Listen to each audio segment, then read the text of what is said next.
Bulletin లో breaking news చూస్తున్నాం. Congress MLC Vijayashanti భర్తను చంపేస్తానని బెదిరించిన వ్యక్తిపై హైదరాబాద్ లోని బంజారాహిల్స్ పోలీస్ స్టేషన్ లో కేసు నమోదైంది. విజయశాంతి భర్త ఎంవి శ్రీనివాస్ ప్రసాద్ కు 4 ఏళ్ల క్రితం ఎం చంద్రకిరణ్ రెడ్డి అనే వ్యక్తి పరిచయం అయ్యాడు.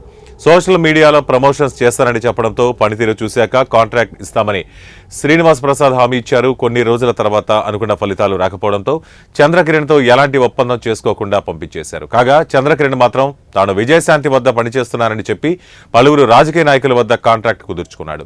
ఈ క్రమంలో తనకు డబ్బులు ఎప్పుడు ఇస్తామని శ్రీనివాస ప్రసాద్ కు నిందితుడు మెసేజ్ పెట్టాడు. ఒప్పందం జరగకున్నా డబ్బులు ఎందుకు ఇవ్వాలని ప్రశ్నించిన విజయశాంతి భర్త ఇంటికి వచ్చి మాట్లాడాలని సూచించారు. తనకు డబ్బులు ఇవ్వకపోతే రోడ్డుకు లాగుతానంటూ చంపుతానంటూ చంద్రకిరణ్ బెదిరింపులకు దిగాడు.